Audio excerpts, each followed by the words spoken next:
Welcome to another OCP Solution Provider Spotlight. Now, the SP Spotlight is where we speak with organizations focused on providing services around open hardware, integration services, or in this week's case, an OCP Ready facility. This week, I speak with Lee Myall, the CEO of KAO Data. Now, KAO Data is a facility located just north of London in the Innovation Corridor up near Cambridge. And they are one of our very first OCP Ready facilities. They're doing some amazing work in HPC and AI. And Lee shares his strategy, his insight into the markets, and what being part of OCP means to them. So enjoy this week's discussion with Lee Myall, the CEO of KAO Data. So thank you very much, Lee, for joining me today. Steve, thank you. Delighted to be here, and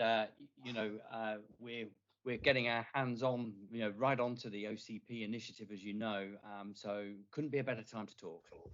I agree. So you have a very interesting background. So would you please share a little bit about how you moved throughout the industry and how you ended up at KAO?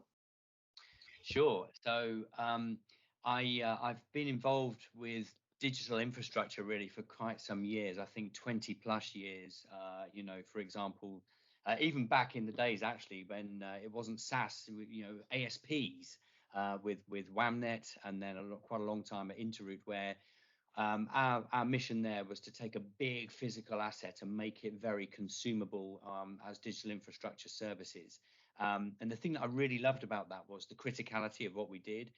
We helped trucks roll, factories keep online, whatever it might be, going, and we were absolutely critical to our customers. And KAO is a fantastic example of that, a pinnacle in some ways, almost in a specialist area. And I joined the company in November last year, and people rely on KAO, and KAO is right at the leading edge of providing data centers and digital infrastructure that can handle the most demanding compute technology out there today. So the same thing keeps me excited: criticality, being there for customers. And there's a couple things I think there I want to start off with. One is, how did the name KAO come about? Because that's also an interesting background. And then how did you decide on Harlow as a particular location for the facility?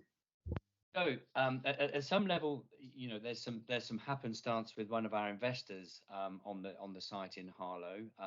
So that is, sometimes there's a happy coincidence with a business park there. But on that site, it just also happened to be basically the home of fiber optic technology as we know it today, which was invented by Sir Charles KAO. And that discovery was made in 1966, and it happened on the site of our campus where we are today. And then the other thing that really plays so well is Harlow basically sits in the middle of the UK innovation corridor. So you can go down to the south in London, and particularly that sort of Silicon Roundabout and Shoreditch area. It can serve the city as well, of course, in general. And then you go up to the north with Cambridge, and there you have a global hub of life sciences and biotech businesses for us to serve. So that's sort of the history of the site. And then the proximity to really some very exciting cutting edge businesses, startups, right through to institutions and seats of learning. There's a lot of history in that area. So Lee, let's do a reset. Share with us what is your current view and perspective on the state of the data center market within the UK and also within the region? If we look at it, one of the things that it's hard to avoid, or we shouldn't avoid, is the impact that the pandemic has had on our industry. So we were all involved with working in a different way, and as enterprises, and then the enterprises started to rely on tools, and those tools increasingly, they sit in data centers. So data centers have really become critical hidden players in enabling the world to carry on in certain areas during the pandemic, and demand has increased for both the data centers and and the agility of connectivity in and out of those data centers.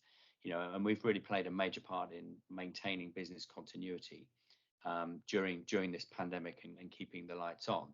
And it's been hard, but actually changing the way you work within the DC to be COVID compliant has been a big initiative. To keep turning up capacity again and run those projects in a COVID way has been a big initiative for us. And you've sort of got these unsung heroes, if you like, in the data centers, engineers, security, all those people that have helped keep the lights on for critical applications. So I think the DC market has sort of, for me, it has shone, and I'm going to embrace our competitors and and others that are in the sector that we don't compete with, where I'd like to think we've all played a great part in that. Coming back to the UK, we've obviously had we've had Brexit and and really the early stages of that during this pandemic, but the UK remains busy. And one thing's for sure, we're seeing that it remains a destination for computer co-location services. And that probably is no better exemplified than with the deployment of NVIDIA's CambridgeOne supercomputer located in the UK and indeed on our Harlow campus. And we're super proud of that. So tell everyone a little bit more about that CambridgeOne. I read a little bit about it, but please share, what is CambridgeOne? So CambridgeOne is basically a SuperPod, NVIDIA SuperPod architecture deployment. So their latest and greatest technology, and that's placed in Harlow. And the reason that it's placed there and it's called CambridgeOne is that it's a facility that NVIDIA are making available for the life sciences and biopharma sector. So you can go to NVIDIA's website and see some of the major names that will be making use of that facility and running projects on it. And the thing with that sector is this, that they really have been working flat out hugely during the pandemic. We've had this incredible advent of these vaccines that have been created in record-breaking time. Something maybe like 1/100th of the time of vaccines in the past.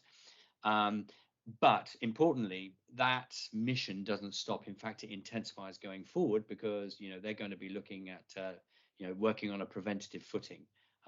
So that's a seismic event, and that facility, that capability now serves that sector and from within our facility. And as I said earlier, we're super proud of that.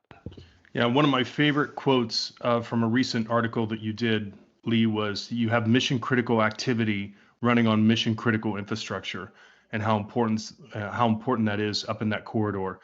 Now, as this growth happens, there's probably a chance where some enterprises forego sustainability or efficiency discussions for that growth and that compute elasticity. So what is your view, and what do you recommend for enterprises and how they should be viewing efficiency versus sustainability when it comes to their data center provider?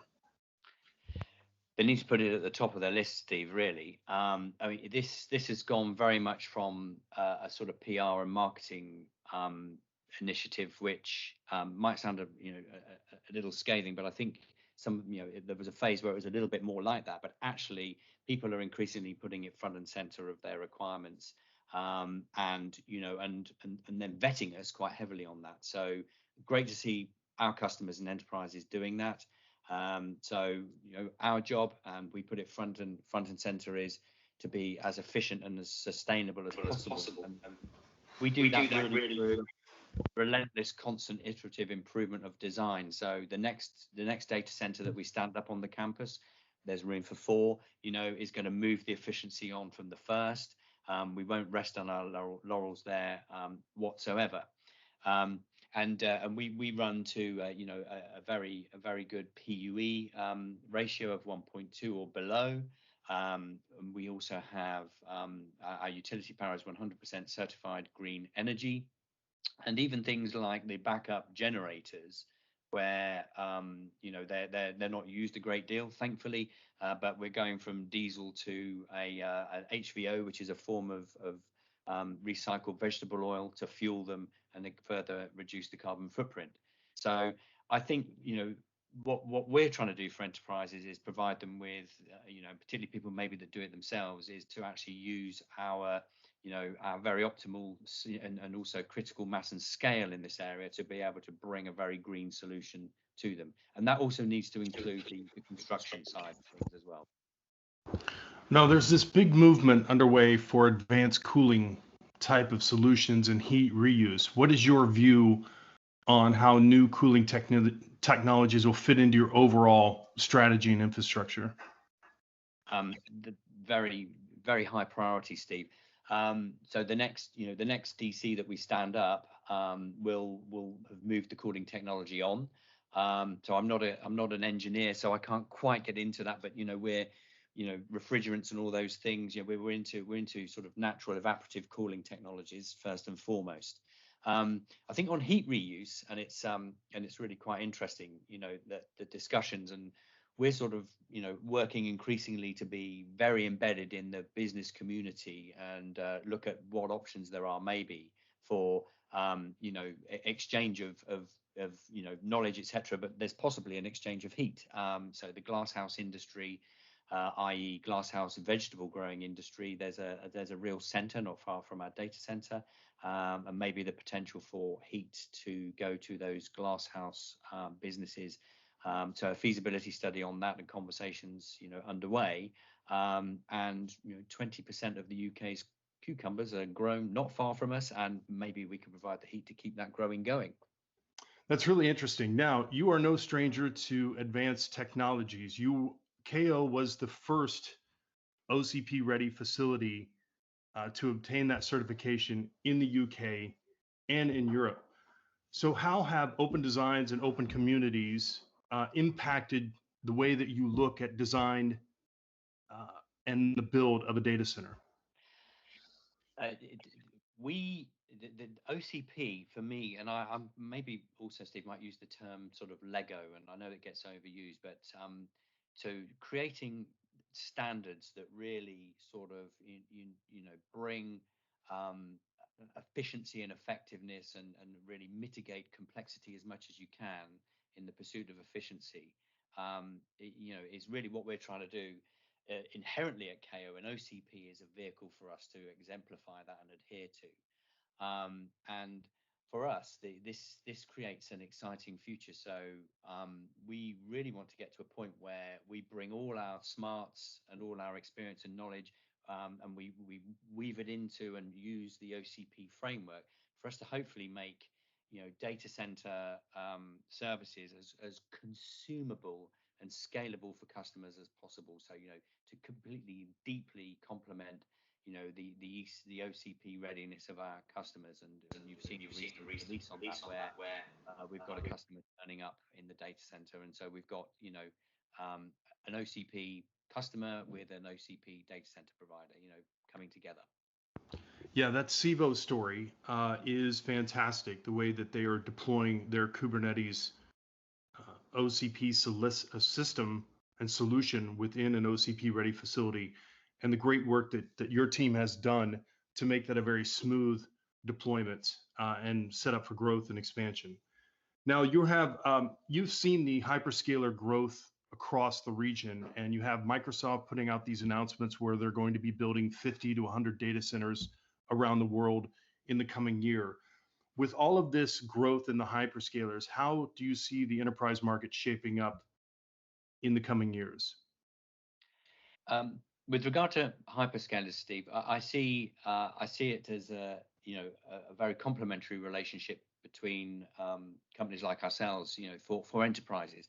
So the working on a hybrid basis is something that we see where we have customers that have certain types of activity that work particularly well on dedicated deployments. We see that with HPC and AI, for example, or even certain types of activity within the realms of AI and HPC, and then other activities working well on the hyperscaler clouds, who are continuing, obviously, as you say, continuing to grow. So initiatives for us is to make sure that hybrid working is enabled and very easy to achieve. So we have Megaport, for example, in the data center, which provides a high level of cloud interconnectivity, so workloads can move from the dedicated instances and activities in the KAO facility, in between and into VPCs that our customers might have in the various hyperscaler clouds. So I think it's a symbiotic relationship.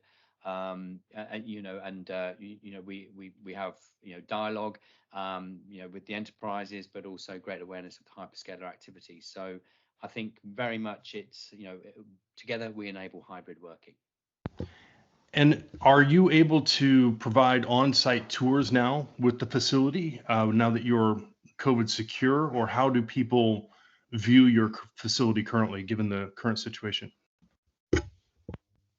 Yes, we are. So we need to be very careful with numbers and plan the days that they happen, and be aware of other activities that are going on in the data center, so that we can maintain the one-way systems and distance and etc. So they're clearly not quite as friendly as they might have been before, so to speak, and and lunches and that type of thing are a bit more difficult, but we can. That said, also we have a very good virtual tour with a very high quality production values on a video that give people a real good look, deep dive into the DC as well. So we've had customers be happy with one or the other, and it just hasn't slowed us down whatsoever from that perspective. We just have very organized. Yeah, it's really impressive what your team has done over the last year, the way that you've driven the message for open communities, and you've partnered with other members within OCP to then deliver these type of full solutions from end to end. And really great to have you as part of the community. So what is next for KAO? You have a lot going on with CambridgeOne, all the work with NVIDIA, all the work with SIVO. What else is next for KAO? So, well, we've obviously got, there's plenty for us to do still in the innovation corridor, and and that carries on at quite some pace, Steve.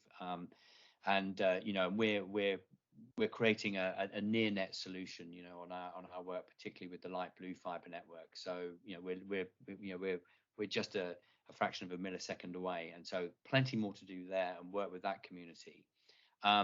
But the profile that we're building for ourselves and becoming recognized as now really is just to be the hub and the go-to people for all things that are HPC and AI within that corridor, and frankly beyond. So the location of Harlow can work for people that are not necessarily in the corridor itself, and also where that might take our business going forward. But we will run as fast and keep up with these technology providers like NVIDIA, to be able to provide the most efficient and effective and operationally excellent homes for those deployments. So we will be relentless in keeping the business at the leading edge of being able to do that, and we will take the business effectively where the customers require that to be, economics allowing and so on. So for us, it's obviously efficiency, and then driving those HPC and AI business requirements going forward. Yeah, a lot of good things ahead. So Lee, thank you very much for the time. I really appreciate it. Again, as I mentioned, your team has done an amazing job of working within the community across different disciplines to really create a holistic perspective and viewpoint when it comes to open technologies and open infrastructure across the UK. So it's great to have you as part of the community. My thanks again to Lee Myall for joining me. I will be back with my key takeaways from my conversation in just a minute. Thanks again, Lee. Thank you, Steve. That's very much my pleasure. Great conversation today with Lee. I really appreciated his perspective and insights. A few things notable in today's conversation. The first was a bit of a history lesson. I had no idea that the fiber optic industry started in the innovation corridor up near Cambridge. I did like when Lee was talking a lot about sustainability and heat reuse. So he was mentioning that customers are vetting and asking a lot more sustainability questions now than they were just a couple years ago. And he was talking about all the different use cases and possibilities that he sees for heat reuse in the future. So great work from the team at KAO. I highly encourage you to take a look at their website and see all of the things that they're doing up around the innovation corridor with their HPC efforts, with NVIDIA, and also, of course, with OCP. So my appreciation again to Lee for the time. And if you have any questions at all about KAO, I'm happy to make the introduction. Just please drop me a note at steve@opencompute.org and I will make the connection. Thanks again for listening and look forward to more SP Spotlights in the coming weeks. Cheers.